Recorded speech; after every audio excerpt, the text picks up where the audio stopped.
అందరికీ నమస్తే మిత్రులారా. ఈరోజు కొంచెం లేట్ అయింది, నైట్ అంతా జర్నీలో ఉండడం వల్ల. సో నిన్న మనం ఒకటి నిశ్శబ్దం గురించి ఒక వీడియో అప్లోడ్ చేయడం జరిగింది. దానికి ఒకరిద్దరు మిత్రులు ఏంటంటే మాట్లాడకుండా ఎలా సాధ్యమైద్ది ఈ కాలంలో, అన్ని నెలలు అన్నట్టుగా అన్నారు.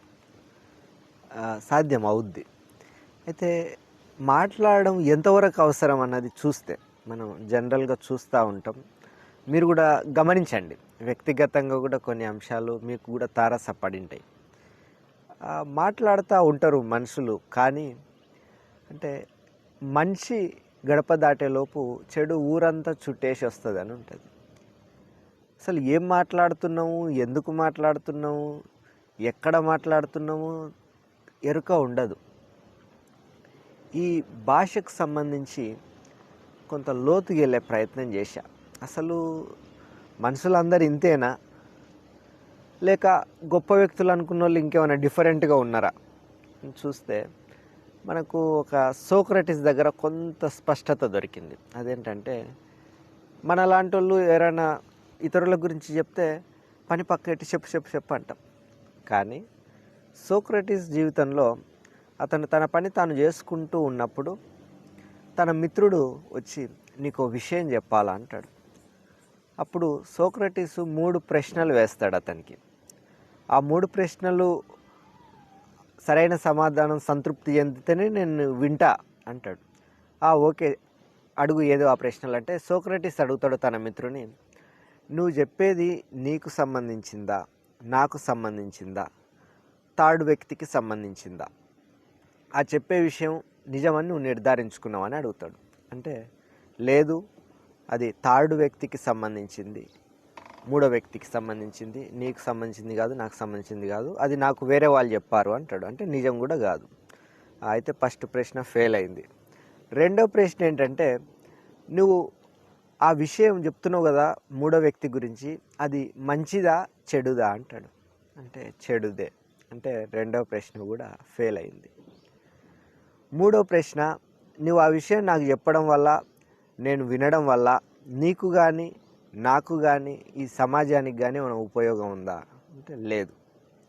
సో ఈ 3 ప్రశ్నలు సరైన సంతృప్తినివ్వలేదు. ఫెయిల్ అయిన సందర్భంగా నువ్వు చెప్పాలనుకున్న విషయం నేను వినాలనుకోవట్లేదు, నా ఆయుష్ను కరగదీయదలుచుకోలేదు, నా సమయాన్ని వృధా చేయదలుచుకోలేదు అంటాడు. అందుకు ఆయన సోక్రటీస్ ఇప్పటికీ బతికున్నాడు అనుకోవచ్చు. ఇన్ని వందల సంవత్సరాలైనా కూడా, వేల సంవత్సరాలైనా కూడా. కానీ మనం అట్లా చెక్ చేస్తామా? అది చెడైతే ఇంకా చేసే పని పక్కకెట్టి చెవు కోసుకొని మొత్తం చెప్పని. అంటే వాళ్ళు ఆ విధంగా ముందుకెళ్ళడానికి, మనం ఈ విధంగా కనుమరుగైపోవడానికి కారణం ఏంటంటే, మనం సరైన విషయాలు వినకపోవడం, సరైన విషయాలు మాట్లాడుకోలేకపోవడమే. అతను మాట్లాడడం వరకే చెప్పాడు, కానీ నేను దాన్ని పర్సనల్ లైఫ్లో కొంత ప్రాక్టికల్గా అప్లై చేయడం కొరకు నేను చూపుకు కూడా దాన్ని అప్లై చేసుకున్నాను. అంటే చూసేటప్పుడు మీరు కూడా ట్రై చేయండి, ఇది చాలా ఉపయోగకరంగా అనిపించింది. నాకు వ్యక్తిగతంగా చాలా మేలు జరిగింది. అంటే చూసేటప్పుడు ఇతరులకు సంబంధించింది చూస్తున్నామా, మనకు సంబంధించింది చూస్తున్నామా, మంచి చూస్తున్నామా, చెడు చూస్తున్నామా, మనం చూడడం వల్ల మనకు కానీ సమాజానికి కానీ ఏమైనా ఉపయోగం ఉందా? అదే వినడానికి కూడా సేమ్, తినడానికి కూడా సేమ్, మాట్లాడడానికి కూడా సేమ్.